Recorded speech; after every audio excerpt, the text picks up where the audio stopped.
कामों के मस्जिद उमर रोड मोबाइल मार्केट में तकरीबन 25 साल पुराना कई टन वजनी गंदगी का ढेर बल्दिया कामुक ने उठवा दिया।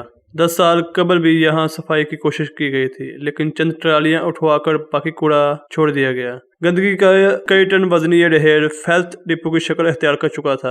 इस सिलसिले में असिस्टेंट कमिश्नर कामों के शाहिद अब्बास जोता ने मुआयना किया और चीफ ऑफिसर बल्दिया खुर्रम महमूद को हुक्म जारी कर दिया, जिस पर कार्रवाई करते हुए टनों वजनी ये ढेर उठवा दिया गया। इस सिलसिले में मलिक फैसल सदर ISF तहसील कामुकी ने इस सिलसिले में कलीदी किरदार अदा किया और बल्दिया के मुलाजमीन समेत असिस्टेंट कमिश्नर शाहिद अब्बास जोता का शुक्रिया अदा किया। खुशी की इंतहा ही नहीं है, दस ही नहीं सकते कि राजी हैं।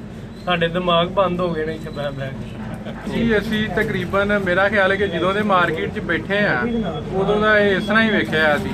ਕਿੰਨਾ ਅਰਸਾ ਹੋ ਗਿਆ? ਤਕਰੀਬਨ ਸਾਨੂੰ ਤੇ ਕੋਈ 10-12 ਸਾਲ ਇੱਥੇ ਹੋ ਗਏ ਨੇ ਮਾਰਕੀਟ ਦੇ ਵਿੱਚ, ਤੇ ਇਸ ਤਰ੍ਹਾਂ ਹੀ ਵੇਖਿਆ।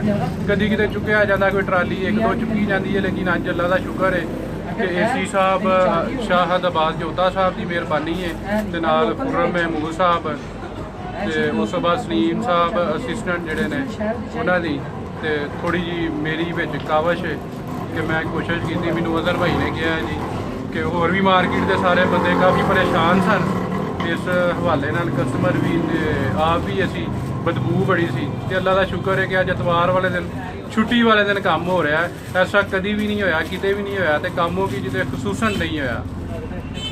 ਮਿਹਰਬਾਨੀ ਸਾਹਿਬ ਦੀ, AC ਸਾਹਿਬ ਦੀ, ਖੁਰਮ महमूद ਸਾਹਿਬ ਦੀ, ਸਲੀਮ ਸਾਹਿਬ ਦੀ ਤੇ ਜਿਹੜਾ ਅਮਲਾ ਲੱਗਾ ਹੈ ਇਹਨਾਂ ਦੀ ਵੀ।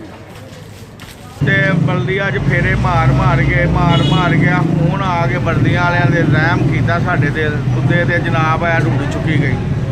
ਉਹ ਵੀ ਚੁੱਕਣ ਡੇ ਨੇ, ਵੇਖੋ ਅੱਲਾ ਕਰੇ ਪੂਰੀ ਚੁੱਕ ਜਾਣ ਤੇ ਇਹਨਾਂ ਦੀ ਮਿਹਰਬਾਨੀ ਹੈ। ਇੱਥੋਂ ਦੇ ਲੋਕਾਂ ਦਾ ਰਹਿਣ ਦਾ ਵੀ ਕੋਈ ਹਾਲ ਨਹੀਂ ਸੀਗਾ, ਇੰਨੀ ਬੋ ਆਉਂਦੀ।